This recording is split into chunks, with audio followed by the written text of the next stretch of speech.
कुदरत कवन हमारी। साध संग नानक जस गायो, जो प्रभ की अत प्यारी।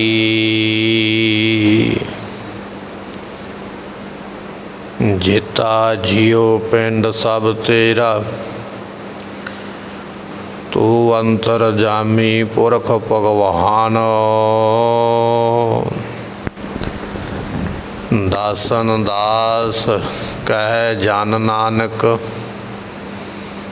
जेहा तू कराए, तेहा हो करी वख्यान। सुकाओ टल गुर सेविए, ऐनस सहज सुभाए। दर्शन परसै गुरु कै, जन्म मरण दुख जाए। होवै सिफत खसामदी, नूर अरसों कुरसों चटिया। तुद डिठे सच्चे पातशाह, माल जन्म जन्म दी कटिया। सजन सच्चा पातशाह, सिर साहंद साहो।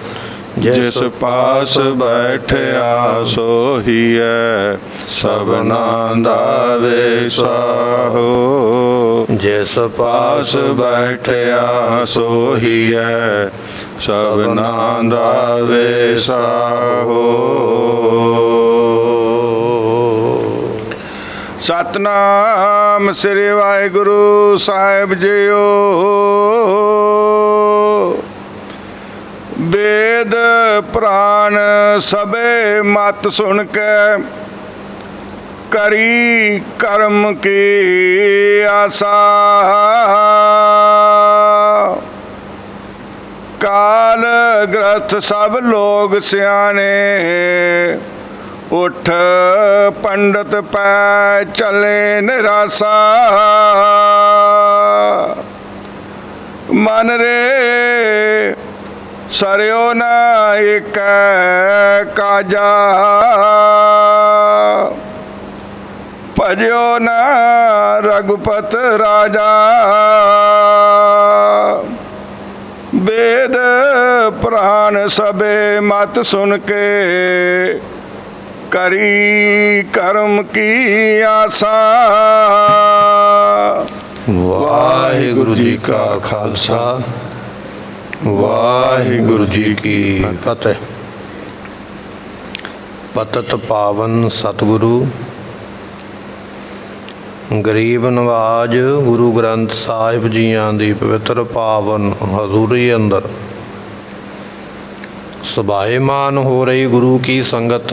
आप संगत ने सतगुरां दे दरबार विच बैठ के सतगुरां दी इलाही अगमी बाणी दे कीर्तन दियां दातां सरवण कीतियां ने। इस वेले आपां गुरु पातशाह दी लड़ीवार जो गुरबाणी है, धन गुरु ग्रंथ साहिब पातशाह जियां दे शब्द दर शब्द आपां विचार हर रोज़ अमृत वेले सरवण करते हाँ। आओ अपने मन के ध्यान नूं कुछ समय वास्ते गुरु चरणां विच टिका के भावना दे नाल सतगुरां दे ये जो पवित्र बचन ਹਨ गुरमुखों सरवण करिए।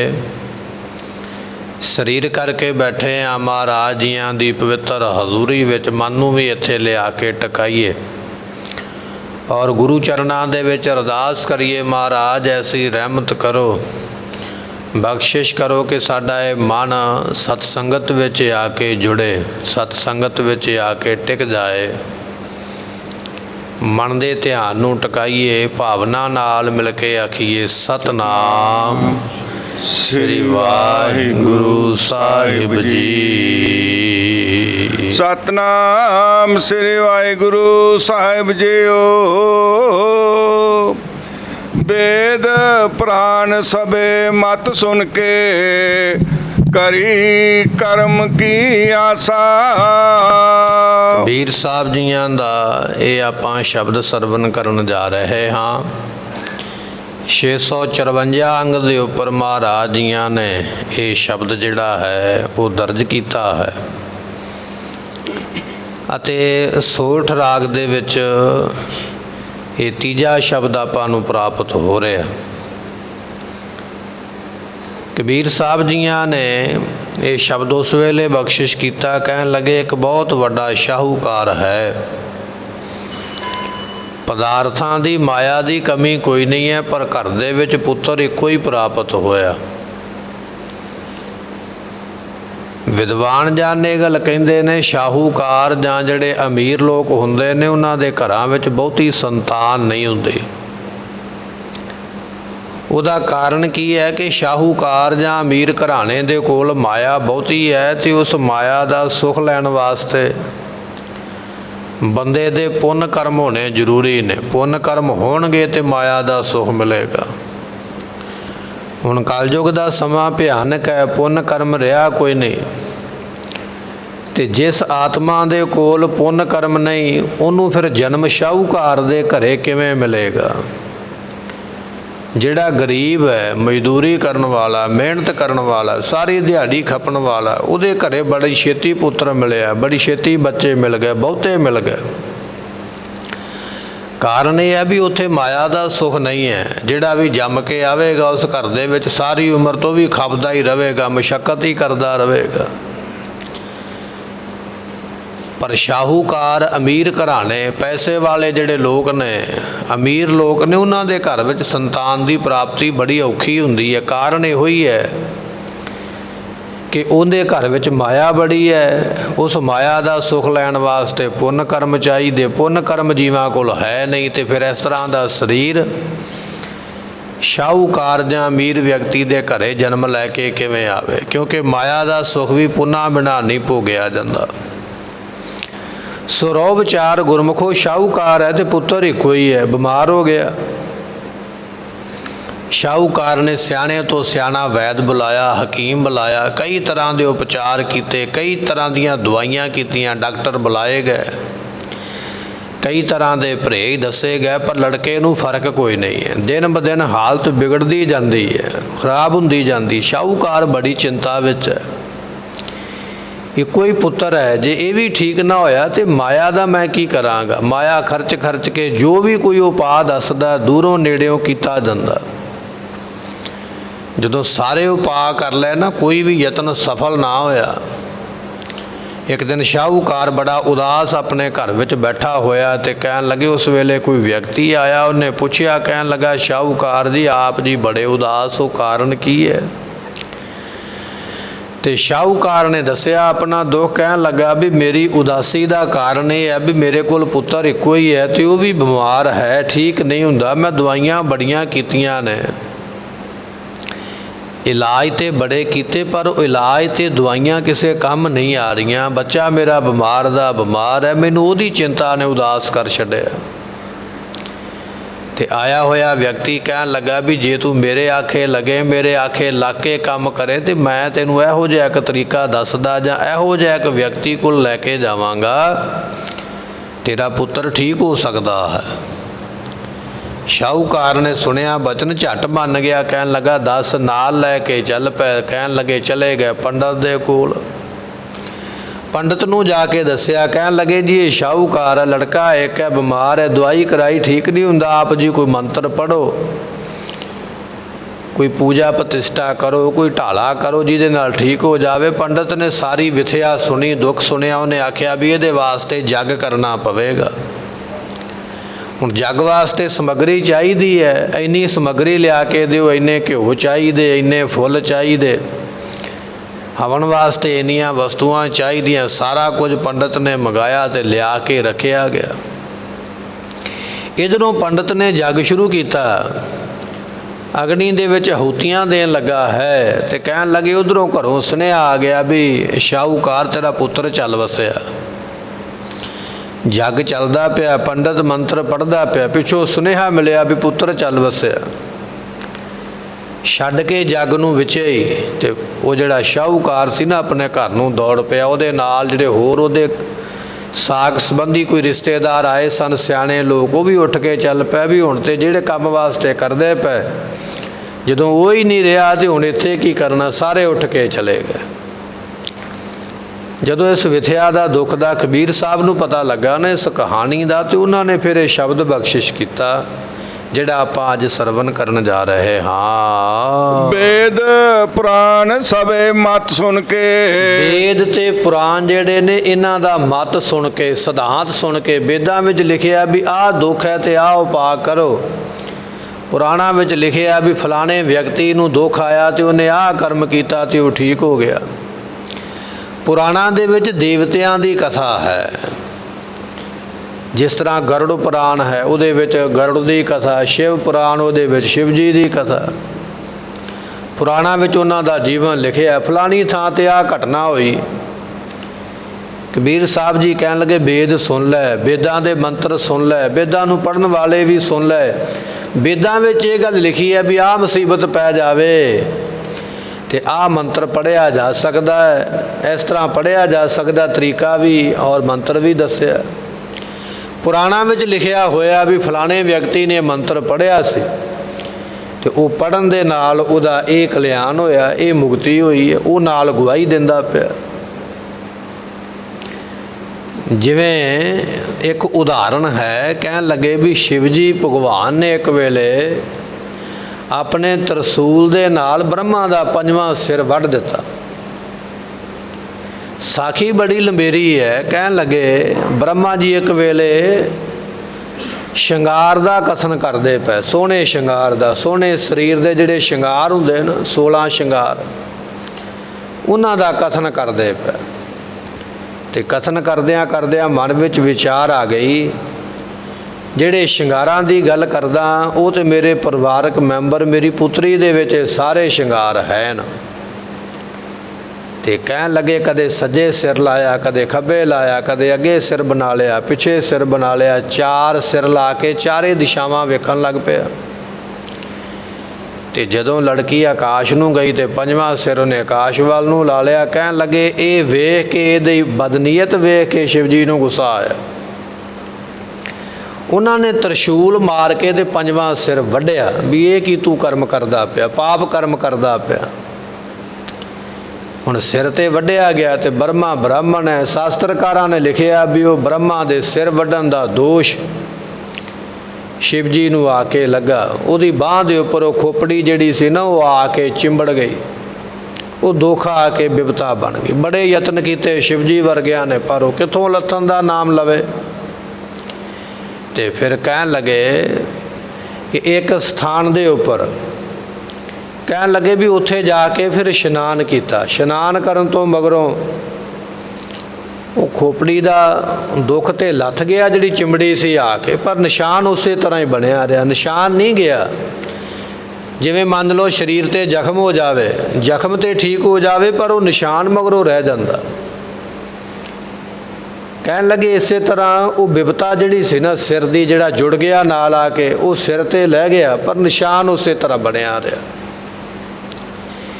ਇਹ ਸਾਖੀ ਆਪਾਂ ਤਾਂ ਸਰਵਣ ਕੀਤੀ ਹੈ, ਪੁਰਾਣਾਂ ਵਿੱਚ ਲਿਖੀ ਹੋਈ ਹੈ। ਹੁਣੇ ਜ਼ਿਕਰ ਆਇਆ ਨਾ ਵੀ ਵੇਦ ਪੁਰਾਣ ਸਭੈ ਮਤ ਸੁਣ ਕੇ, ਇਹ ਪੁਰਾਣਾਂ ਵਿੱਚ ਇਹ ਸਾਖੀਆਂ ਇਸ ਤਰ੍ਹਾਂ ਦੀਆਂ ਕਥਨ ਕੀਤੀਆਂ ਗਈਆਂ ਵੀ ਇਸ ਤਰ੍ਹਾਂ ਫਲਾਣੇ ਵਿਅਕਤੀ ਨੇ ਕੀਤਾ, ਉਹਨੂੰ ਇਹ ਦੁੱਖ ਮਿਲਿਆ ਤੇ ਉਹ ਆਪਣੇ ਦੁੱਖ ਨੂੰ ਬਚਾਉਣ ਵਾਸਤੇ, ਕੱਟਣ ਵਾਸਤੇ ਫਿਰ ਉਹਨੇ ਇਹ ਜਾ ਕੇ ਫਲਾਣੇ ਥਾਂ ਤੇ ਇਸ਼ਨਾਨ ਕੀਤਾ ਤੇ ਫਿਰ ਉਹਦਾ ਦੁੱਖ ਇੰਨਾ ਕੁ ਕੱਟਿਆ ਗਿਆ ਤੇ ਇੰਨਾ ਬਾਕੀ ਰਹਿ ਗਿਆ। ਕਬੀਰ ਸਾਹਿਬ ਜੀ ਕਹਿਣ ਲੱਗੇ ਵੇਦ ਵੀ ਸੁਣ ਲੈ, ਵੇਦਾਂ ਦੇ ਮੰਤਰ ਵੀ ਸੁਣ ਲੈ, ਪੁਰਾਣ ਵੀ ਸੁਣ ਲਿਆ। ਪੁਰਾਣ ਵਿੱਚ ਦੱਸਿਆ ਗਿਆ ਵੀ ਇਸ ਤਰ੍ਹਾਂ ਕਰਕੇ ਫਲਾਣੇ ਨੂੰ ਮੁਕਤੀ ਮਿਲੀ ਹੈ। ਕਰੀ ਕਰਮ ਕੀ ਆਸਾ, ਸ਼ਾਹੂਕਾਰ ਨੇ ਸੋਚਿਆ ਵੀ ਮੈਨੂੰ ਵੀ ਇਹ ਕਰਮ ਕਰਨਾ ਚਾਹੀਦਾ, ਇਹ ਕਰਮ ਕਰਾਂਗਾ ਤੇ ਮੇਰਾ ਪੁੱਤਰ ਬਚ ਜਾਵੇਗਾ। ਕਹਿਣ ਲੱਗੇ ਸ਼ਾਹੂਕਾਰ ਵੀ ਇਹ ਕਰਮ ਸੁਣ ਕੇ ਕਰਕੇ ਮਨ ਵਿੱਚ ਬੜਾ ਤਸੱਲੀ ਦੇ ਸਹਿਤ ਹੋ ਗਿਆ ਵੀ ਇਹਦੇ ਤੋਂ ਮੇਰਾ ਬਚਾਅ ਹੋ ਸਕਦਾ ਹੈ। ਕਾਲ ਗ੍ਰਸਤ ਸਭ ਲੋਕ ਸਿਆਣੇ, ਉਠ ਪੰਡਤ ਪੈ ਚੱਲੇ ਨਿਰਾਸਾ।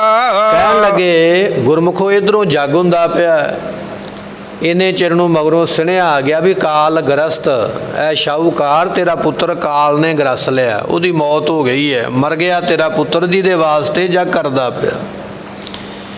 ਜਦੋਂ ਇਹ ਗੱਲ ਸੁਣੀ ਤੇ ਉਸ ਵੇਲੇ ਸ਼ਾਹੂਕਾਰ ਉੱਠ ਕੇ ਜੱਗ ਦੇ ਵਿੱਚੋਂ ਘਰ ਨੂੰ ਦੌੜ ਪਿਆ, ਬੜਾ ਦੁਖੀ ਹੋ ਗਿਆ। ਇੱਕ ਪੁੱਤਰ ਉਹ ਵੀ ਚੱਲ ਵਸਿਆ ਤੇ ਕਹਿਣ ਲੱਗੇ ਸਭ ਲੋਕ ਸਿਆਣੇ, ਜਿਹੜੇ ਸਿਆਣੇ ਸਿਆਣੇ ਲੋਕ ਹੋਰ ਬੈਠੇ ਸਨ ਕੋਲ ਆ ਕੇ ਪੰਡਤ ਦੇ ਜੱਗ ਦੇ ਵਿੱਚ ਸ਼ਾਮਲ ਹੋਣ ਵਾਸਤੇ। ਜਿਵੇਂ ਆਪਾਂ ਘਰ ਦੇ ਵਿੱਚ ਕੋਈ ਪਾਠ ਪੂਜਾ ਕਰਵਾਉਂਦੇ ਆ, ਆਪਣੇ 2-4 ਖਾਸ ਰਿਸ਼ਤੇਦਾਰਾਂ ਨੂੰ ਜ਼ਰੂਰ ਬੁਲਾਉਂਦੇ ਆ। ਹੁਣ ਸ਼ਾਹੂਕਾਰ ਨੇ ਜੱਗ ਕਰਾਉਣਾ, ਕੋਈ 5-10 15-20 ਬੰਦੇ ਸੱਦੇ ਹੋਣਗੇ ਸਿਆਣੇ ਵੀ, ਆਓ ਭਾਈ ਤੁਸੀਂ ਵੀ ਆ ਕੇ ਹਾਜ਼ਰੀ ਭਰੋ। ਜਦੋਂ ਸ਼ਾਹੂਕਾਰ ਉੱਠ ਕੇ ਦੌੜਿਆ ਤੇ ਉੱਠ ਪੰਡਤ ਪੈ ਚੱਲੇ ਨਿਰਾਸ਼ਾ। ਉਹ ਜਿਹੜੇ ਸਿਆਣੇ ਲੋਕ ਨਾਲ ਆਏ ਉਹ ਵੀ ਪੰਡਤ ਕੋਲੋਂ ਨਿਰਾਸ਼ ਹੋ ਕੇ ਦੁਖੀ ਹੋ ਕੇ ਵੀ ਨਹੀਂ, ਜਿਸ ਕੰਮ ਵਾਸਤੇ ਜੱਗ ਸ਼ੁਰੂ ਕੀਤਾ ਉਹ ਕੰਮ ਤੇ ਹੋਇਆ ਹੀ ਨਹੀਂ, ਉੱਠ ਕੇ ਹੀ ਚਲੇ ਗਏ। ਮਹਾਰਾਜ ਦਾ ਫਰਮਾਨ ਹੈ ਗੁਰਬਾਣੀ ਦਾ। ਸਤਿਗੁਰੂ ਪਾਤਸ਼ਾਹ ਮਹਾਰਾਜ ਕਹਿਣ ਲੱਗੇ ਜਿਸ ਕੀ ਪੁਜੈ ਔਧ ਤਿਸੈ ਕੌਣ ਰਾਖੇ। ਮੰਤਰ ਵੀ ਉਹਨਾਂ ਚਿਰ ਹੀ ਗੁਰਮੁਖੋ ਕੰਮ ਕਰਦੇ ਜਿੰਨਾ ਚਿਰ ਰੱਬ ਨੇ ਜ਼ਿੰਦਗੀ ਲਿਖੀ ਹੈ। ਮੰਤਰ ਵੀ ਕੰਮ ਤਾਂ ਕਰੇਗਾ ਤੇ ਦਵਾਈ ਵੀ ਕੰਮ ਤਾਂ ਕਰੇਗੀ। ਡਾਕਟਰ ਦੀ ਸਿਆਣਪ, ਵੈਦ ਦੀ ਸਿਆਣਪ ਉਹਨਾਂ ਚਿਰ ਕੰਮ ਕਰੇਗੀ ਜਿੰਨਾ ਚਿਰ ਪਰਮਾਤਮਾ ਨੇ ਉਮਰਾਂ ਲਿਖੀ ਹੈ। ਜਦੋਂ ਅਕਾਲ ਪੁਰਖ ਦੇ ਵੱਲੋਂ ਲਿਖਿਆ ਸਮਾਂ ਸਮਾਪਤ ਹੋ ਗਿਆ, ਨਾ ਡਾਕਟਰ ਕੁਝ ਕਰ ਸਕੇਗਾ, ਨਾ ਵੈਦ ਕੁਝ ਕਰ ਸਕੇਗਾ, ਨਾ ਤੇਰੇ ਪਰਹੇਜ਼ ਕੁਝ ਕਰ ਸਕਣਗੇ, ਨਾ ਕਿਸੇ ਮੰਤਰ ਨੇ ਕੁਝ ਕਰਨਾ ਹੈ। ਜਿਸ ਕੀ ਪੁਜੈ ਔਧ ਤਿਸੈ ਕੌਣ ਰਾਖੈ। ਉਮਰਾਂ ਪੂਰੀ ਹੋ ਜਾਵੇ ਦੁਨੀਆ ਤੇ ਰੱਖ ਕੋਈ ਨਹੀਂ ਸਕਦਾ। ਵੈਦਿਕ ਅਨਕ ਉਪਾਵ। ਗੁਰੂ ਅਰਜਨ ਦੇਵ ਮਹਾਰਾਜ ਜੀ ਆਪਣੀ ਸਾਲੀ ਨੂੰ ਬੀਬੀ ਹਰਹਾਂ ਨੂੰ ਕਹਿ ਰਹੇ, ਕਹਿਣ ਲੱਗੇ ਬੀਬੀ ਹਰਹਾਂ ਜਦੋਂ ਸਮਾਂ ਪੂਰਾ ਹੋ ਜਾਵੇ ਵੈਦ ਜਿੰਨੇ ਮਰਜ਼ੀ ਪਰਹੇਜ਼ ਦੱਸ ਦੇਣ ਉਹਦਾ ਫਾਇਦਾ ਕੋਈ ਨਹੀਂ। ਵੈਦਿਕ ਅਨਕ ਉਪਾਵ ਕਹਾਂ ਲਓ ਭਾਖਈ। ਵੈਦ ਭਾਵੇਂ ਸਰਾਣੇ ਬੈਠਾ ਰਵੇ, ਡਾਕਟਰ ਭਾਵੇਂ ਆਪਣੀ ਨਿਗਰਾਨੀ ਵਿੱਚ ਰੋਟੀ ਪ੍ਰਸ਼ਾਦਾ ਛਕਾਵੇ, ਆਹ ਚੀਜ਼ ਖਾਣੀ ਹੈ ਆਹ ਚੀਜ਼ ਨਹੀਂ ਖਾਣੀ, ਪਰ ਮੌਤ ਦਾ ਸਮਾਂ ਜਦੋਂ ਆ ਗਿਆ ਟਲਣਾ ਨਹੀਂ। ਏਕੋ ਚੇਤ ਗੁਵਾਰ ਕਾਜ ਤੇਰੇ ਆਵਈ, ਹਰਹਾਂ ਬਿਨ ਨਾ ਆਵੇ ਤਨਸ਼ਾਰ ਬਿਰਥਾ ਸਭ ਜਾਵਈ। ਨਾਮ ਤੋਂ ਬਿਨਾ ਸਭ ਸਵਾਹ ਹੈ। ਮੰਤਰ ਉਹਨਾਂ ਚਿਰ ਕੰਮ ਕਰਦਾ ਹੈ, ਦਵਾਈ ਗੁਰਮੁਖੋ ਉਹਨਾਂ ਚਿਰ ਕੰਮ ਕਰਦੀ ਜਿੰਨਾ ਚਿਰ ਰੱਬ ਨੇ ਉਮਰਾਂ ਲਿਖੀ ਹੈ। ਉਮਰਾਂ ਮੁੱਕ ਗਈ, ਨਾ ਮੰਤਰ ਕੰਮ ਕਰੇਗਾ ਨਾ ਦਵਾਈ ਕੰਮ ਕਰੇਗੀ। ਇੱਥੇ ਆਪਾਂ ਇਹ ਨਹੀਂ ਕਹਿ ਸਕਦੇ ਵੀ ਉਹ ਜੱਗ ਝੂਠਾ ਸੀ ਜਾਂ ਜੱਗ ਦੇ ਵਿੱਚ ਤਾਕਤ ਨਹੀਂ ਹੈ, ਪਰ ਉਹ ਉਹਨਾਂ ਚਿਰ ਕੰਮ ਕਰਦੀ ਹੈ ਜਿੰਨਾ ਚਿਰ ਉਮਰਾਂ ਹੈ। ਉਮਰਾਂ ਤੋਂ ਬਾਅਦ ਵੀ ਤੇ ਸਭ ਕੁਝ ਵਿੱਚੇ ਰਹਿ ਜਾਂਦਾ। ਕਹਿਣ ਲੱਗੇ ਸਾਰੇ ਪੰਡਤ ਕੋਲੋਂ ਨਿਰਾਸ਼ ਹੋ ਕੇ ਉੱਠ ਕੇ ਚੱਲ ਪੈ ਵੀ ਗੱਲ ਬਣੀ ਨਹੀਂ ਹੈ। ਇਹਦੇ ਵਿੱਚ ਆਪਾਂ ਨੂੰ ਇੱਕ ਹੋਰ ਅਰਥ ਮਹਾਰਾਜ ਬਖਸ਼ਿਸ਼ ਕਰਦੇ ਸਮਝਣ ਵਾਸਤੇ। ਪਾਤਸ਼ਾਹ ਫਿਰ ਤੋਂ ਬਖਸ਼ਿਸ਼ ਕਰਦੇ ਹਨ। ਕਾਲ ਗ੍ਰਸਥ ਸਭ ਲੋਕ ਸਿਆਣੇ, ਵੇਦ ਪੁਰਾਣ ਸਭੈ ਮਤ ਸੁਣ ਕੇ। ਵੇਦਾਂ ਵਿੱਚ ਲਿਖਿਆ ਹੋਇਆ, ਪੁਰਾਣਾਂ ਵਿੱਚ ਲਿਖਿਆ ਹੋਇਆ ਹੈ ਕਿ ਬੰਦਿਆ ਸਾਕਾਮ ਕਰਮ ਕਰਨੇ ਨੇ। ਸ਼ਾਕਾਮ ਤੋਂ ਭਾਵ ਹੁੰਦਾ ਗੁਰਮੁਖੋ ਕੰਮ ਕਰਕੇ ਇੱਛਾ ਰੱਖੀ ਨਹੀਂ, ਕਾਮਨਾ ਰੱਖਣੀ ਵੀ ਆਹ ਕੰਮ ਕਰਾਂਗਾ ਤੇ ਆਹ ਫਲ ਮਿਲਾਂਗਾ। ਸ਼ਾਕਾਮ ਕਰਮ ਸਹਿਤ ਕਾਮਨਾ ਦੇ ਕਰਮ ਤੇ ਬੜੇ ਕੀਤੇ। ਵੇਦਾਂ ਨੂੰ ਸੁਣ ਲਿਆ, ਪੁਰਾਣਾਂ ਨੂੰ ਸੁਣਿਆ, ਵੇਦ ਨੂੰ ਸੁਣ ਕੇ ਇਹ ਮਿਲਦਾ, ਪੁਰਾਣ ਨੂੰ ਸੁਣ ਕੇ ਇਹ ਮਿਲਦਾ, ਆਹ ਪੁੰਨ ਕੀਤਿਆਂ ਇਹ ਫਲ ਮਿਲੇਗਾ, ਆਹ ਪੁੰਨ ਕੀਤਿਆਂ ਇਹ ਫਲ ਮਿਲੇਗਾ। ਸ਼ਾਕਾਮ ਕਰਮ ਤੇ ਬੜੇ ਕੀਤੇ, ਕਰੀ ਕਰਮ ਕੀ ਆਸਾ।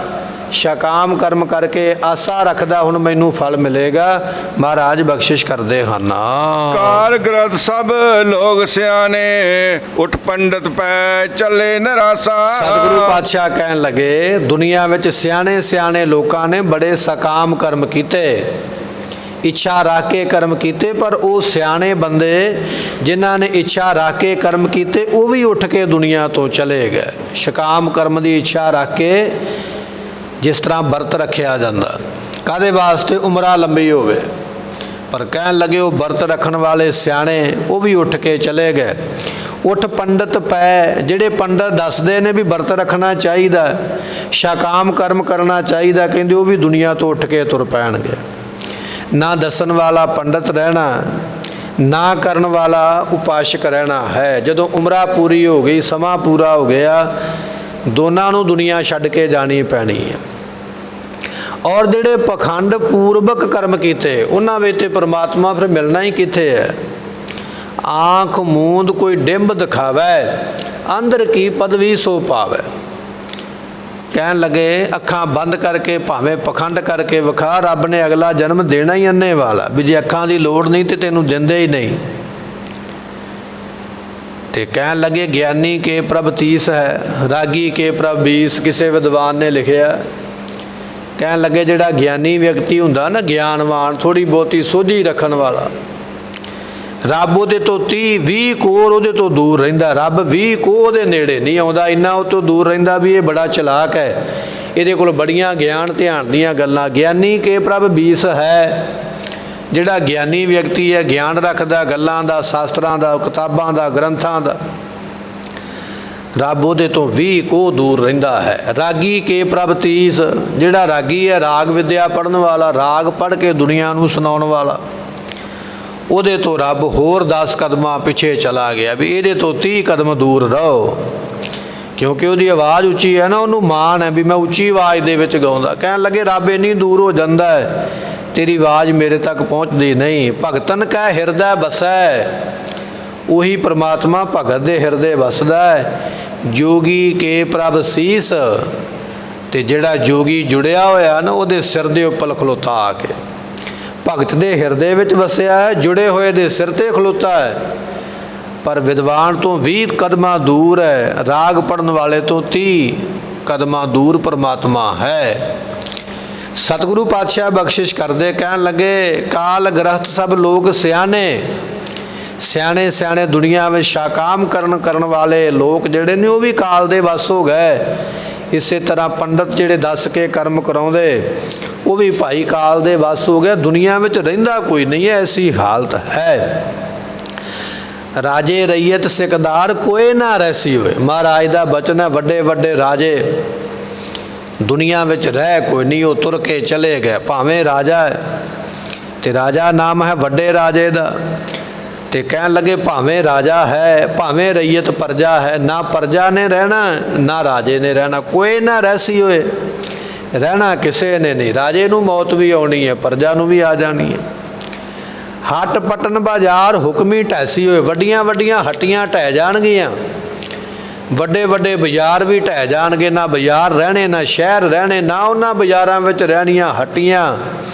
ਸਮਾਂ ਆਵੇਗਾ ਇਹ ਵੀ ਟੁੱਟ ਜਾਣਗੇ। ਅੱਜ ਆਪਾਂ ਵੇਖਦੇ ਨਾ, ਅੱਜ ਤੋਂ ਕਈ 100 ਸਾਲ ਪਹਿਲਾਂ ਦੀ ਗੱਲ ਕਰੀਏ ਤੇ ਗ੍ਰੰਥਾਂ ਵਿੱਚ ਲਿਖਿਆ ਜਾਂਦਾ ਫਲਾਣੇ ਥਾਂ ਤੇ ਫਲਾਣਾ ਸ਼ਹਿਰ ਹੁੰਦਾ ਸੀ।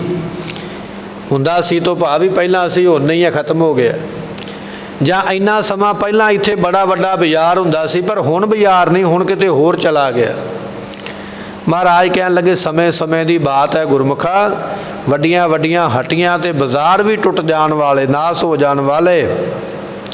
ਪੱਕੇ ਬੰਕ ਦੁਆਰ ਮੂਰਖ ਜਾਣੇ ਆਪਣੇ, ਪੱਕੇ ਘਰ ਉਹਨਾਂ ਦੇ ਪੱਕੇ ਪੱਕੇ ਦਰਵਾਜ਼ੇ, ਬੜੀਆਂ ਬੜੀਆਂ ਵੱਡੀਆਂ ਚੌੜੀਆਂ ਚਗਾਠਾਂ ਲਾ ਲਾ ਕੇ ਬੜੀ ਮਜ਼ਬੂਤੀ ਦੇ ਨਾਲ ਦਰਵਾਜ਼ੇ ਬਣਾਏ। ਪਾਤਸ਼ਾਹ ਕਹਿਣ ਲੱਗੇ ਨਾ ਉਹ ਮਜ਼ਬੂਤੀ ਵਾਲੇ ਦਰਵਾਜ਼ੇ ਤੇ ਨਾ ਉਹ ਪੱਕੇ ਘਰ ਜਿਹੜੇ ਨੇ ਰਹਿਣੇ ਨਹੀਂ। ਮੂਰਖਾ ਕਿਉਂ ਆਪਣੇ ਜਾਣ ਕੇ ਇਹਨਾਂ ਵਿੱਚ ਫੱਬਿਆ ਬੈਠਾ, ਵਸਿਆ ਬੈਠਾ, ਮਨ ਟਕਾਈ ਬੈਠਾ ਹੈ।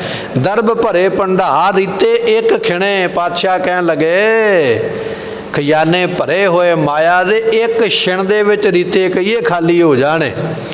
ਜਿਨ੍ਹਾਂ ਖਜ਼ਾਨਿਆਂ ਦਾ ਮਾਣ ਕਰਦਾ ਪਿਆ ਨਾ ਵੀ ਮੇਰੇ ਕੋਲ ਬਹੁਤੀ ਮਾਇਆ, ਬੜਿਆਂ ਥਾਵਾਂ ਤੇ ਪ੍ਰਾਪਰਟੀ ਬਣਾ ਲਈ ਹੈ, ਬੜਿਆਂ ਦੇਸ਼ਾਂ ਵਿੱਚ ਬਣਾ ਲਈ ਹੈ, ਰੱਬ ਦੀ ਨਜ਼ਰ ਨਾ ਕਿਤੇ ਪੁੱਠੀ ਹੋ ਜਾਵੇ।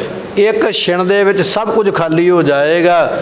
ਨਜ਼ਰ ਉਪੱਠੀ ਜੇ ਕਰੇ ਸੁਲਤਾਨਾ ਘਾਓ ਕਰਾਏਂਦਾ, ਤੂੰ ਤੇ ਕੁਝ ਵੀ ਨਹੀਂ। ਇੱਥੇ ਤੇ ਦੁਨੀਆ ਨੇ ਬਾਦਸ਼ਾਹ ਵੀ ਘਾਹ ਖਾਂਦੇ ਵੇਖੇ। ਰੱਬ ਦੀ ਨਜ਼ਰ ਸਵੱਲੀ ਰਵੇ ਤੇ ਬੜਾ ਕੁਝ ਹੈ।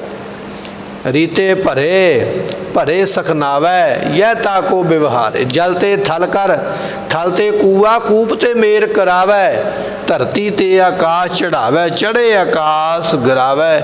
ਇਹ ਉਹਦੀ ਸਮਰੱਥਾ ਹੈ। ਧਰਤੀ ਤੇ ਰਹਿਣ ਵਾਲਿਆਂ ਨੂੰ ਅਸਮਾਨ ਬਖਸ਼ਿਸ਼ ਕਰ ਦਿੰਦਾ ਹੈ, ਅਸਮਾਨ ਵਿੱਚ ਉਡਾਰੀਆਂ ਲਾਉਣ ਵਾਲਿਆਂ ਨੂੰ ਧਰਤੀ ਤੇ ਲਿਆ ਕੇ ਮਿੱਟੀ ਕਰ ਦਿੰਦਾ ਹੈ। ਦਰਬ ਭਰੇ ਭੰਡਾਰ, ਜਿਹੜੇ ਅੱਜ ਭੰਡਾਰੇ ਧਨ ਦੇ ਤੇਰੇ ਕੋਲ ਭਰੇ ਭਰਾਏ ਪਏ ਹੋਏ, ਰੀਤੇ ਇੱਕ ਖਿਣੇ, ਇੱਕ ਖਿਣ ਦੇ ਵਿੱਚ ਉਹ ਖਾਲੀ ਹੋ ਜਾਣ ਵਾਲੇ, ਨਾਸ ਹੋ ਜਾਣ ਵਾਲੇ, ਤੇਰਾ ਸਾਥ ਛੱਡ ਜਾਣ ਵਾਲੇ। ਫਿਰ ਮਾਨ ਕਿਸ ਗੱਲ ਦਾ ਕਰਦਾ ਹੈ?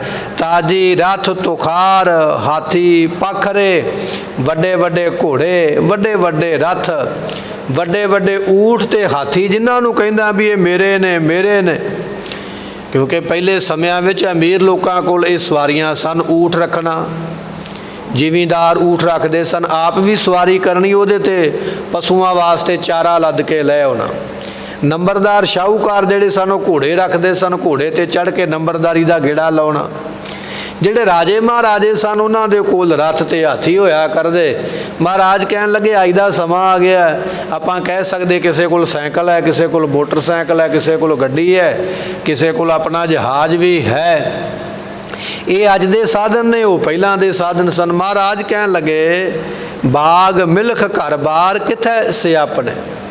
ਬਾਗ ਲਾ ਲਿਆ, ਇਹਨਾਂ ਵਿੱਚ ਸੈਰ ਕਰਾਂਗਾ, ਜ਼ਮੀਨਾਂ ਲੈ ਲਈਆਂ, ਇਹਦੇ ਵਿੱਚ ਫਸਲ ਔਰਗੈਨਿਕ ਪੈਦਾ ਕਰਾਂਗਾ, ਛਕਿਆ ਕਰਾਂਗਾ ਮੈਂ ਆਪਣੇ ਪੈਦਾ ਕੀਤੇ ਆਪਣੇ ਬਾਗ ਦੇ ਵਿੱਚੋਂ ਫਲ ਵਗੈਰਾ ਤੇ ਹੋਰ ਵਸਤੂਆਂ ਜਿਹੜੀਆਂ। ਪਾਤਸ਼ਾਹ ਕਹਿਣ ਲੱਗੇ ਤੰਬੂ ਪਲੰਗ ਨਿਵਾਰ ਸਰਾਇਚੇ ਲਾਲਤੀ, ਬੜੇ ਬੜੇ ਤੰਬੂ ਬਣਾ ਲਿਆ, ਮੈਂ ਕਿਤੇ ਸੈਰ ਕਰਨ ਜਾਵਾਂਗਾ ਉੱਥੇ ਆਪਣਾ ਤੰਬੂ ਲਾ ਕੇ ਬੈਠਾਂਗਾ। ਜਾਂਦੇ ਨਾ ਲੋਕ ਸੈਰ ਕਰਨ ਵਾਸਤੇ ਦੇਸ਼ ਵਿੱਚ ਵਿਦੇਸ਼ ਵਿੱਚ, ਦੂਰ ਦਰੇਡੇ ਥਾਵਾਂ 'ਤੇ ਆਪਣਾ ਤੰਬੂ ਵਗੈਰਾ ਨਾਲ ਹੀ ਲੈ ਕੇ ਜਾਂਦੇ, ਅਤੇ ਖਾਣ ਪੀਣ ਦੀਆਂ ਵਸਤੂਆਂ ਵੀ ਨਾਲ ਲੈ ਕੇ ਜਾਂਦੇ, ਪੀਣ ਵਾਲੇ ਪਾਣੀ ਦੇ ਭਾਂਡੇ, ਛਕਣ ਵਾਲੇ ਪ੍ਰਸ਼ਾਦਾ, ਪਿਕਨਿਕ ਮਨਾਉਣ ਵਾਸਤੇ ਗਿਆ, ਸਭ ਕੁਝ ਹੀ ਨਾਲ ਲੈ ਕੇ ਗਿਆ। ਮਹਾਰਾਜ ਕਹਿਣ ਲੱਗੇ ਬੜੇ ਬੜੇ ਸੋਹਣੇ ਤੰਬੂ ਬਣਾ ਕੇ ਰੱਖੇ ਹੋਏ, ਇਸੇ ਤਰ੍ਹਾਂ ਬੜੇ ਬੜੇ ਸੋਹਣੇ ਪਲੰਗ ਜਿਹੜੇ ਨੇ, ਸੌਣ ਵਾਲੇ ਬੈੱਡ ਉਹ ਵੀ ਬਣਾ ਕੇ ਰੱਖੇ ਹੋਏ। ਬਣਾਇਆ ਤੇ ਬੜਾ ਕੁਝ ਹੈ, ਸਾਂਭਿਆ ਤੇ ਬੜਾ ਕੁਝ ਹੈ ਆਨੰਦ ਲੈਣ ਵਾਸਤੇ। ਪਰ ਭਾਈ ਪਿਆਰਿਆ ਬਚਨ ਇਹ ਹੈ, ਨਾਨਕ ਸੱਚ ਦਾਤਾਰ ਸਨਾਖਤ ਕੁਦਰਤੀ, ਸੱਚਾ ਤੇ ਪਰਮਾਤਮਾ ਹੀ ਹੈ। ਉਹਦਾ ਨਾਮ ਜਪ ਲਾ, ਜੇ ਜਪਿਆ ਜਾਂਦਾ ਭਲਾ ਤਾਂ ਹੋਣਾ। ਨਾ ਇਹ ਪਲੰਗ ਨੇ ਮੁਕਤੀ ਦੇਣੀ, ਨਾ ਇਹ ਬਾਗ ਨੇ ਦੇਣੀ ਹੈ, ਭਰੇ ਹੋਏ ਖਜ਼ਾਨਿਆਂ ਨੇ ਵੀ ਤੈਨੂੰ ਮੁਕਤ ਨਹੀਂ ਕਰਨਾ। ਇਹ ਬਚਨ ਨੇ ਸਾਹਿਬ ਸਤਿਗੁਰਾਂ ਦੇ, ਗੁਰਬਾਣੀ ਦੇ ਵਿੱਚ ਪਾਤਸ਼ਾਹ ਕਹਿਣ ਲੱਗੇ ਐਸੀ ਤੇਰੀ ਹਾਲਤ ਹੋਣੀ ਹੈ। ਮਹਾਰਾਜ ਕਹਿਣ ਲੱਗੇ ਐ ਸ਼ਾਕਾਮ ਕਰਮ ਕਰਨ ਵਾਲਿਆ, ਵੱਡੇ ਵੱਡੇ ਸਕਾਮੀ ਦੁਨੀਆ ਤੋਂ ਉੱਠ ਕੇ ਤੁਰ ਗਏ, ਸ਼ਕਾਮ ਕਰਮ ਕਰਾਉਣ ਵਾਲੇ ਪੰਡਤ ਵੀ ਦੁਨੀਆ ਤੋਂ ਉੱਠ ਕੇ ਤੁਰ ਗਏ। ਐਸੀ ਹਾਲ ਦੁਨੀਆ ਦੀ ਸੰਸਾਰ ਵਿੱਚ ਬਣੀ ਹੈ। ਮਨ ਰੇ ਸਰਿਓ ਨਾ ਏਕੈ ਕਾਜਾ।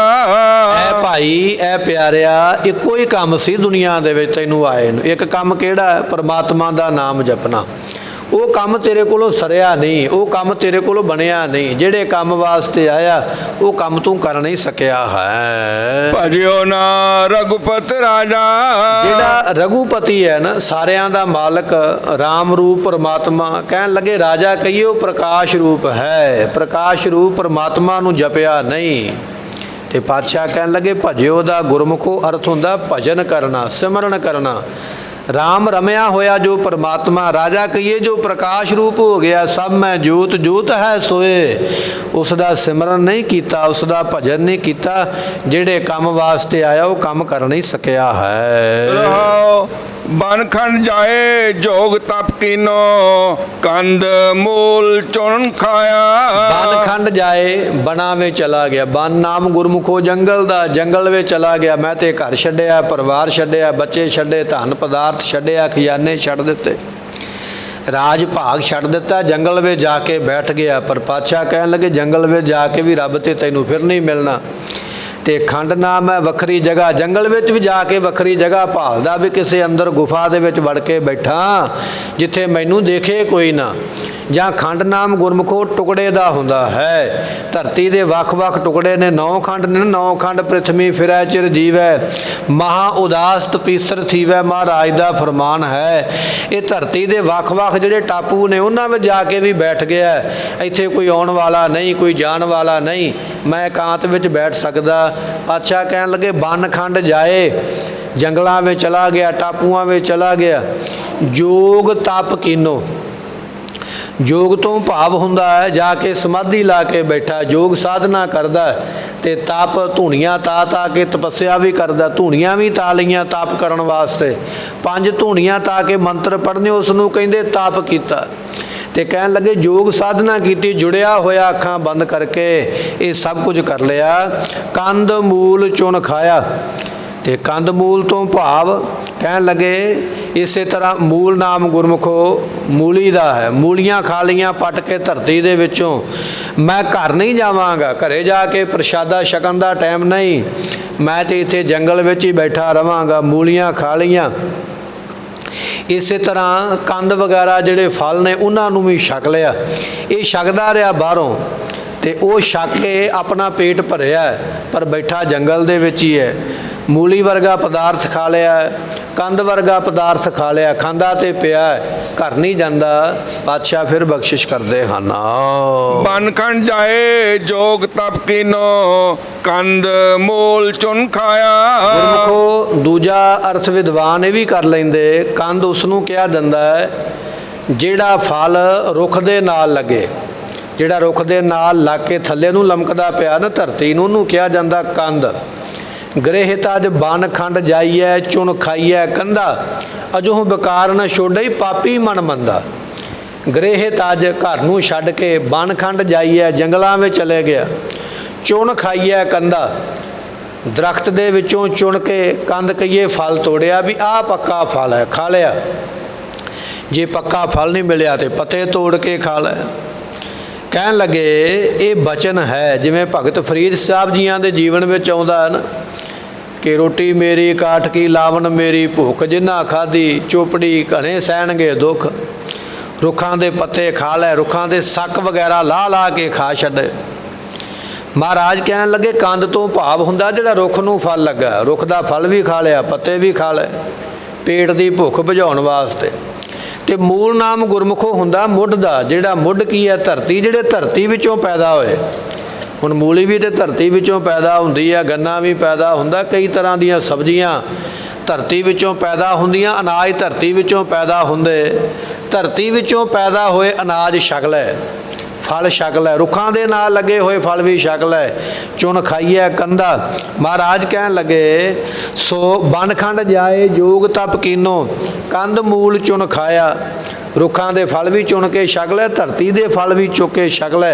ऐसी अवस्था बना ली, ऐसा जंगल में जाके बैठा होया है। नादी बेदी शब्दी मोनी, जम के पटेल खाया। सतगुरु पातशाह महाराज कहन लगे जिहड़ा जम धर्मराज है ना ते पटे कहिए उहदे विच इहने इहदा नाम दर्ज होया पिया, ये मुक्त नहीं होया।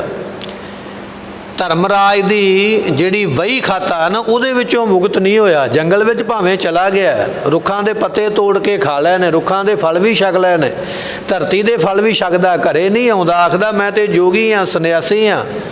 पर मता ये भुल जा भी जमा दे खाते तो बाहर हो गया, धर्मराज की वही खाते तो डैरी तो बाहर हो गया। नहीं, तेरा उत्थे नाम अजे भी बोलदा पिया, धर्मराजे की कचहरी में ना तेरा उहदे खातियां ते बोलदा पिया, जे उत्थों मुक्त कोई नहीं होया। धर्मराज के खातियां विचों मुक्त होने वास्ते की कीता, नादी नाम गुरमुखो है नाद करन वाला। ते नाद की है आवाज़, जिवें शंख वजाईदा ना, शंख की आवाज़ नूं नाद आखिया जांदा। नरसिंघा वजाईदा, इहदे नाल भी नाद हुंदा। कहन लगे भी नादी बन गया, नरसिंघे वजाउंदा है, शंख वजाउंदा है, गोरखमतिया बन गया, भाव के जोगी बन गया। जोगी लोग शंख वजाउंदे, उन्हां नूं नादी आखिया जांदा। कहन लगे भी गोरख वर्गियां दा चेला बन गया, शंख वजा छड्डे, नरसिंघे वजा छड्डे, फूक मार मार के, जोर ला ला के। विद्वानां ने 5 तरह के वाजे लिखे ने, 5 तरह के साज लिखे ने। वो 5 साज एक वो ने जिहड़े तंती साज ने, एक वो ने जिहड़े चमड़े के साज ने, एक वो ने जिहड़े किसी धातु के साज ने। जिवें मान लो कि गागर नूं वजाउंदे ने लोग, गागर पित्तल दी है ना जां तांबे दी है, ये भी एक साज मन्निया जांदा, धातु दे बने साज। ते चौथे नंबर का साज मिट्टी तो बनया, जिवें घड़ा वजाया जांदा, ये चौथे नंबर का साज है। ते 5वें नंबर का साज मन्निया जांदा जिहड़ा फूक मार के वजाया जांदा। ये 5 साज विद्वानां ने जिक्र कीते ने। तंती साज जिहड़ा कि तंती दे नाल वजदा, जिहदे उपर तंत पाई जाती है, धागे दे नाल बनिया होया, वो साज। दूजा साज किहड़ा है, कहन लगे धातु का साज। तीजा साज किहड़ा, मिट्टी का साज। चौथा साज किहड़ा, चमड़े का साज। तो 5वां साज किहड़ा, हवा नाल वजाउण वाला साज। कहन लगे भाई सारे ही वजा लै, छड्डिया कोई नहीं, साज वजाउण वालों कमी नहीं रही है। साज वजाउण वालिया ते साज सिखाउण वालिया मुक्ति दोवां नूं नहीं मिली है। नादी तो भाव हुंदा नाद करना, शंख वजाउणा, नरसिंघा वजाउणा, मूँह दियां फूकां मार मार के। गोरखमतीए लोग गोरख दे चेले करदे। इस तरह भी करेगा मुक्ति नहीं मिलनी। बड़े डूंघे बचन ने साहिब कबीर जियां दे। ਜਿਹੜਾ ਕਰਮ ਅਸੀਂ ਕਰਨ ਬਾਰੇ ਸੋਚਦੇ ਪਏ ਹਾਂ ਉਹਨਾਂ ਨੇ ਪਹਿਲਾਂ ਹੀ ਗੁਰਬਾਣੀ ਵਿੱਚ ਲਿਖਿਆ ਵੀ ਇੱਧਰੋਂ ਕੁਝ ਨਹੀਂ ਉਹ ਮਿਲਣਾ।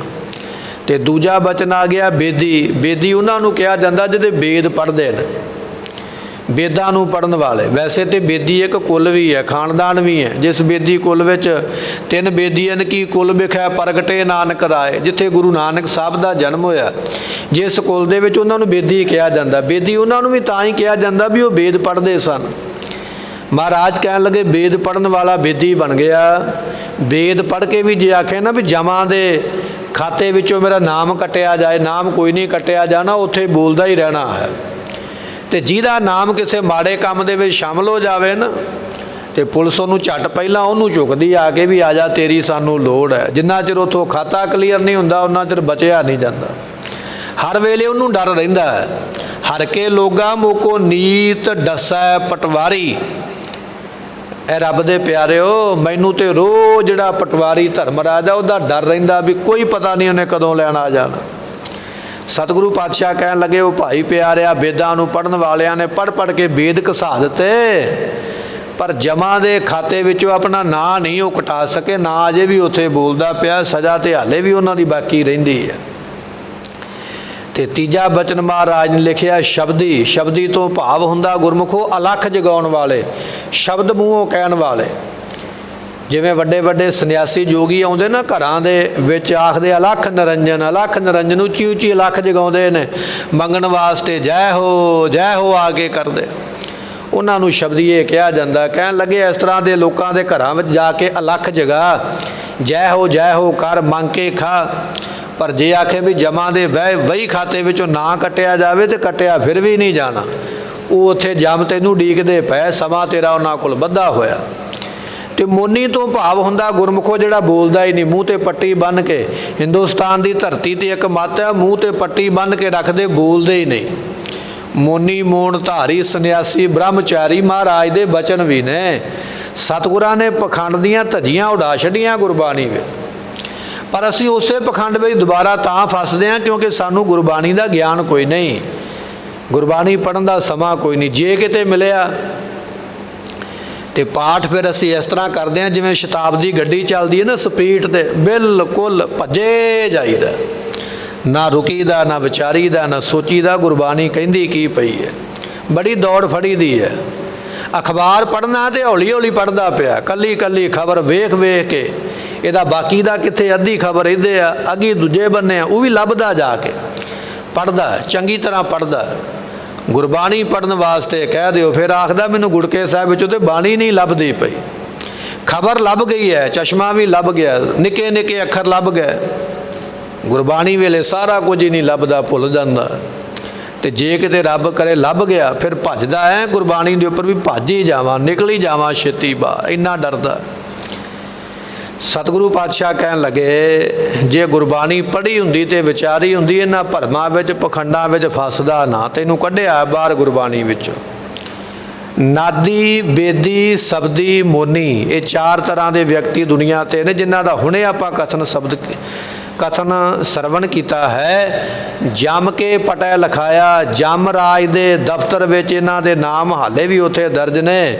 ਇਹਨਾਂ ਵਿੱਚੋਂ ਕੋਈ ਮੁਕਤ ਨਹੀਂ ਹੋਵੇਗਾ। ਕਰਕੇ ਕੋਈ ਵੇਖ ਲਵੇ, ਜਮਾ ਨੇ ਆਉਣਾ ਹੀ ਆਉਣਾ, ਸਜ਼ਾ ਮਿਲਣੀ, ਕਰਮਾਂ ਦਾ ਲੇਖਾ ਹੋਣਾ ਹੀ ਹੋਣਾ ਹੈ। ਭਗਤ ਨਾਰਦੀ ਹਿਰਦੈ ਨਾਈ। ਨਾਰਦੀ ਭਗਤ ਕਿਹਾ ਜਾਂਦਾ ਗੁਰਮੁਖੋ ਪ੍ਰੇਮਾ ਭਗਤੀ ਨੂੰ। ਪ੍ਰੇਮਾ ਭਗਤੀ ਨਹੀਂ ਮਨ ਵਿੱਚ ਆਈ। ਨਿਤਨੇਮ ਕਰਦੇ ਨੂੰ 50 ਸਾਲ ਹੋ ਗਏ ਨੇ, ਪਰ ਅਜੇ ਤੱਕ ਪ੍ਰੇਮ ਨਹੀਂ ਆਇਆ ਨਿਤਨੇਮ ਦੇ ਨਾਲ। ਗੁਰਬਾਣੀ ਪੜ੍ਹਦੇ ਨੂੰ ਟਾਈਮ ਤੇ ਬੜਾ ਹੋ ਗਿਆ, ਪਰ ਅਜੇ ਤੱਕ ਪ੍ਰੇਮ ਪੈਦਾ ਨਹੀਂ ਹੋਇਆ। ਸੰਗਤ ਵਿੱਚ ਆ ਕੇ ਕਥਾ ਸੁਣਦੇ ਨੂੰ, ਕੀਰਤਨ ਸੁਣਦੇ ਨੂੰ ਬੜੇ ਸਾਲ ਹੋ ਗਏ, ਨਫ਼ਰਤ ਅਜੇ ਨਹੀਂ ਗਈ, ਈਰਖਾ ਅਜੇ ਨਹੀਂ ਗਈ, ਮਨ ਵਿੱਚ ਪ੍ਰੇਮ ਅਜੇ ਨਹੀਂ ਆਇਆ, ਸ਼ਰਧਾ ਅਜੇ ਨਹੀਂ ਆਈ। ਭਗਤ ਨਾਰਦੀ ਨਿਦ ਹਿਰਦੈ ਨਾ ਆਈ। ਨਾਰਦੀ ਭਗਤ ਤੋਂ ਭਾਵ ਕਿ ਪ੍ਰੇਮਾ ਭਗਤੀ ਹਾਲੇ ਤੱਕ ਵੀ ਪ੍ਰੇਮ ਮਨ ਵਿੱਚ ਪੈਦਾ ਨਹੀਂ ਹੋਇਆ ਹੈ। ਕਾਸ਼ ਕੋਸ਼ ਤਨ ਦੀਨਾ। ਸਾਰੀ ਉਮਰ ਆਪਣਾ ਮਨ ਕਾਸ਼ ਕੂਸ਼ ਵਿੱਚ ਲਾ ਛੱਡਿਆ। ਕਾਸ਼ ਕੂਸ਼ ਤੋਂ ਭਾਵ ਗੁਰਮੁਖੋ ਵੀ ਸਰੀਰ ਨੂੰ ਪਾਲਣ ਵਿੱਚ। ਨਹਾਉਣਾ ਹੈ ਤੇ ਇਹ ਸਾਬਣ ਚਾਹੀਦਾ, ਬਰਸ਼ ਕਰਨਾ ਤੇ ਇਹ ਬਰਸ਼ ਚਾਹੀਦਾ, ਨਹਾਉਣਾ ਹੈ ਤੇ ਇਹ ਸ਼ੈਂਪੂ ਚਾਹੀਦਾ, ਛਕਣਾ ਤੇ ਇਹ ਪ੍ਰਸ਼ਾਦਾ ਚਾਹੀਦਾ, ਪੀਣਾ ਤੇ ਇਹ ਮੈਨੂੰ ਪਦਾਰਥ ਚਾਹੀਦੇ। ਸਰੀਰ ਨੂੰ ਪਾਲਣ ਦਾ ਬੜਾ ਖਿਆਲ ਰੱਖਦਾ ਹੈ। ਅੱਜ ਕੱਲ੍ਹ ਤੇ ਨਵੇਂ ਨੈੱਟ ਤੇ ਬਣੇ ਹੋਏ ਵੈਦ ਉਹ ਰੋਜ਼ ਹੀ ਕੋਈ ਨਾ ਕੋਈ ਦੱਸਦੇ ਵੀ ਇਹ ਖਾਇਆ ਕਰੋ, ਇਹ ਪੀਆ ਕਰੋ, ਤੇ ਦੁਨੀਆ ਬੜਾ ਉਹਨਾਂ ਨੂੰ ਸੁਣਦੀ ਹੈ, ਉਸੇ ਤਰ੍ਹਾਂ ਹੀ ਕਰਦੀ ਪਈ ਹੈ। ਸਤਿਗੁਰੂ ਪਾਤਸ਼ਾਹ ਕਹਿਣ ਲੱਗੇ, ਕਾਸ਼ ਕੂਸ਼ ਤਨ ਦੀਨਾ, ਆਪਣਾ ਮਨ ਸਰੀਰ ਨੂੰ ਫਵਾਉਣ ਵਾਸਤੇ, ਸਜਾਉਣ ਵਾਸਤੇ, ਰਜਾਉਣ ਵਾਸਤੇ ਸਰੀਰ ਨੂੰ ਪਾਲਣ ਵਿੱਚ ਹੀ ਲੱਗਾ ਹੋਇਆ ਹੈ। ਭਗਤ ਨਾਰਦੀ ਹਿਰਦੈ ਨਾ ਆਨੀ, ਪ੍ਰੇਮਾ ਭਗਤੀ ਨਹੀਂ ਮਨ ਵਿੱਚ ਆਈ, ਪਰ ਸਰੀਰ ਨੂੰ ਪਾਲਣਾ ਚੇਤੇ ਹੈ। ਸਰੀਰ ਪਾਲਣਾ ਹੈ ਜਾਂ ਸੋਹਣਾ ਬਣਾਉਣਾ ਹੈ, ਉਹਦੇ ਵਾਸਤੇ ਸਮਾਂ ਹੈ। ਕਲਫ ਲਾਉਂਦਾ ਨਾ ਵਾਲਾਂ ਨੂੰ ਲਾ ਕੇ ਤੇ 1 ਘੰਟਾ ਸੁਕਾਉਂਦਾ ਟਾਈਮ ਹੈਗਾ, ਉੱਥੇ ਕੋਈ ਛੇਤੀ ਨਹੀਂ ਹੈ। ਮਹਿੰਦੀ ਲਾ ਲੈਂਦਾ ਹੱਥਾਂ ਨੂੰ ਤੇ ਬੈਠ ਜਾਂਦਾ ਮਹਿੰਦੀ ਲਾ ਕੇ, ਜਿੰਨਾ ਚਿਰ ਸੁੱਕੇਗੀ ਨਹੀਂ, ਰੰਗ ਨਹੀਂ ਚੜ੍ਹੇਗਾ। ਸਮਾਂ ਹੈ, ਪਰ ਜੇ ਉਸੇ ਬੰਦੇ ਨੂੰ ਕਹਿ ਦਈਏ ਵੀ ਨਿਤਨੇਮ ਕਰ ਲਾ, ਕਹਿਣ ਲੱਗਾ ਸਮਾਂ ਹੀ ਕੋਈ ਨਹੀਂ। ਇਹ ਹੈ ਨਾ ਹਾਲਤ ਸੰਸਾਰ ਦੀ, ਇਹ ਹਾਲਤ ਹੈ। ਇਸੇ ਤਰ੍ਹਾਂ ਹੁੰਦਾ ਹੈ। ਕਈ ਵਾਰੀ ਬਚਨ ਸਾਨੂੰ ਕੌੜਾ ਲੱਗ ਜਾਂਦਾ ਵੀ ਇਹ ਕਿਉਂ ਕਿਹਾ, ਪਰ ਸੱਚ ਹੈ ਨਾ। ਮਹਾਰਾਜ ਕਹਿਣ ਲੱਗੇ, ਕਾਸ਼ ਕੂਸ਼ ਤਨ ਦੀਨਾ, ਮਨ ਸਰੀਰ ਨੂੰ ਸਜਾਉਣ ਵਾਸਤੇ ਲਾਇਆ, ਸਮੇਂ ਦੀ ਕੋਈ ਪਰਵਾਹ ਨਹੀਂ ਹੈ। ਅਗਲਾ ਉਡੀਕੇਗਾ ਮੈਨੂੰ, ਕੋਈ ਗੱਲ ਨਹੀਂ, ਪਰ ਜੇ ਉਹੀ ਸਮਾਂ ਰੱਬ ਦੀ ਬੰਦਗੀ ਵਾਲੇ ਪਾਸੇ ਲਾਉਣਾ, ਕਹਿਣ ਲੱਗਾ ਟਾਈਮ ਹੀ ਕੋਈ ਨਹੀਂ ਹੈ। ਸਰੀਰ ਨੂੰ ਸਜਾਉਣ ਵਾਸਤੇ ਆਨੰਦ ਕਾਰਜ ਲੇਟ ਹੋ ਜਾਂਦਾ ਹੈ। ਗੁਰੂ ਉਡੀਕਦਾ ਉਡੀਕੀ ਜਾਵੇ, ਪਰ ਮੈਂ ਸਜਾਉਣਾ ਆਪਣੇ ਆਪ ਨੂੰ। ਤੇ ਸ਼ਗਨ ਲੈ ਕੇ ਆਉਂਦੇ ਜਿਹੜੇ ਲੋਕ, ਅਰਦਾਸ ਹੋ ਜਾਂਦੀ ਹੈ, ਰਾਗੀ ਵਿਚਾਰੇ ਕੀਰਤਨ ਕਰ ਕਰਕੇ ਥੱਕ ਜਾਂਦੇ, ਵਾਰ-ਵਾਰ ਬਾਹਰ ਨੂੰ ਵੇਂਦੇ ਵੀ ਕਦੋਂ ਫਲਾਂ ਵਾਲੀ ਟੋਕਰੀ ਆਵੇ ਤੇ ਅਸੀਂ ਆਪਣੇ ਘਰ ਨੂੰ ਜਾਈਏ, ਪਰ ਨਹੀਂ ਆਉਂਦੇ, ਕਿਉਂਕਿ ਉਹ ਕਾਸ਼ ਕੂਸ਼ ਤਨ ਦੀਨਾ, ਉਹ ਆਪਣੇ ਆਪ ਨੂੰ ਸਜਾਉਣ ਵਾਸਤੇ ਲੱਗੇ। ਟੋਕਰੀ ਵੀ ਸਜਣੀ ਚਾਹੀਦੀ ਹੈ, ਬੰਦੇ ਵੀ ਸੋਹਣੇ ਲੱਗਣੇ ਚਾਹੀਦੇ, ਫੇਰ ਹੀ ਅਸੀਂ ਜਾਵਾਂਗੇ। ਇਹ ਹੈ ਦੁਨੀਆ ਦੀ ਹਾਲਤ। ਮਹਾਰਾਜ ਕਹਿਣ ਲੱਗੇ, ਆਪਣੇ ਮਨ ਨੂੰ ਸਰੀਰ ਨੂੰ ਸਜਾਉਣ ਵਾਸਤੇ, ਫਵਾਉਣ ਵਾਸਤੇ ਲੱਗਾ ਹੋਇਆ ਹੈ। ਭਗਤ ਨਾਰਦੀ ਹਿਰਦੈ ਨਾ ਆਨੀ, ਪ੍ਰੇਮਾ ਭਗਤੀ ਤੇਰੇ ਮਨ ਵਿੱਚ ਉਹ ਬੰਦਿਆ ਆਈ ਨਹੀਂ, ਸਰੀਰ ਨੂੰ ਫਵਾਉਂਦਾ ਪਿਆ। ਫਿਰ ਬਖਸ਼ਿਸ਼ ਕਰਦੇ ਹਨ, ਭਗਤ ਨਾਰਦੀ ਹਿਰਦੈ ਨਾ ਆਈ, ਕਾਸ਼ ਕੂਸ਼ ਤਨ ਦੀਨਾ। ਸਤਿਗੁਰੂ ਪਾਤਸ਼ਾਹ ਕਹਿਣ ਲੱਗੇ, ਰੱਬ ਦੀ ਭਗਤੀ ਤੇ ਮਨ ਵਿੱਚ ਨਹੀਂ ਆਈ। ਸਰੀਰ ਨੂੰ ਪਾਲ ਜ਼ਰੂਰ ਲਿਆ, ਪਾਲ ਕੇ ਕੀ ਕੀਤਾ? ਤਨ ਦਿੱਤਾ, ਜਮਾ ਨੂੰ ਦੇ ਦਿੱਤਾ। ਸਰੀਰ ਪਾਲ ਜ਼ਰੂਰ ਗਿਆ, ਮੋਟਾ ਤਾਜ਼ਾ ਹੋ ਗਿਆ, ਡੌਲੇ ਬੜੇ ਮੋਟੇ ਬਣ ਗਏ। ਸਰੀਰ ਬਣਾ ਤੇ ਬੜਾ ਸੋਹਣਾ ਲਿਆ, ਇੰਨੇ ਚਿਰ ਨੂੰ ਜਾਮ ਆ ਗਿਆ, ਕਹਿਣ ਲੱਗਾ ਜੀ ਮੈਂ ਤੇ ਤੁਹਾਡੇ ਵਾਸਤੇ ਪਹਿਲਾਂ ਹੀ ਤਿਆਰ ਹੋ ਕੇ ਬੈਠਾ। ਸਰੀਰ ਜਿਹਨੇ ਪਾਲਿਆ ਤੇ ਜ਼ਰੂਰ ਹੈ, ਪਰ ਹਵਾਲੇ ਕਰ ਦਿੱਤਾ ਜਮਾ ਦੇ। ਹੁਣ ਜਮ ਆਤਮਾ ਕੱਢ ਕੇ ਲੈ ਗਿਆ ਤੇ ਸਰੀਰ ਪਾਲਿਆ ਹੋਇਆ ਰਿਸ਼ਤੇਦਾਰਾਂ ਨੇ ਚੁੱਕ ਕੇ ਲੱਕੜਾਂ ਤੇ ਰੱਖ ਦਿੱਤਾ। ਹੁਣ ਕੋਈ ਚੀਜ਼ ਬਹੁਤੀ ਸ਼ਿੰਗਾਰੀ ਹੋਵੇ, ਫਵਾਈ ਹੋਵੇ, ਮਿਹਨਤ ਲਾਈ ਹੋਵੇ ਤੇ ਉਹਨੂੰ ਸਾੜਨ ਨੂੰ ਜੀ ਨਹੀਂ ਕਰਦਾ। ਅਸੀਂ ਫਿਰ ਵੀ ਕਿਸੇ ਨਾ ਕਿਸੇ ਕੋਨੇ ਵਿੱਚ ਰੱਖ ਲੈਂਦੇ ਹਾਂ, ਭਾਵੇਂ ਉਹ ਸਸਤੀ ਹੋਵੇ ਤੇ ਭਾਵੇਂ ਮਹਿੰਗੀ ਹੋਵੇ, ਵੀ ਇਹ ਤੇ ਇੰਨੀ ਮਿਹਨਤ ਲਾਈ ਹੈ, ਚਲੋ ਕੁਝ ਸਮਾਂ ਰੱਖ ਲਈਏ।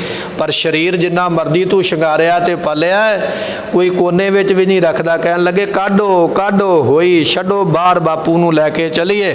ਸਰੀਰ ਨੂੰ ਕੋਨੇ ਵਿੱਚ ਵੀ ਕੋਈ ਰੱਖਣਾ ਪਸੰਦ ਨਹੀਂ ਕਰਦਾ।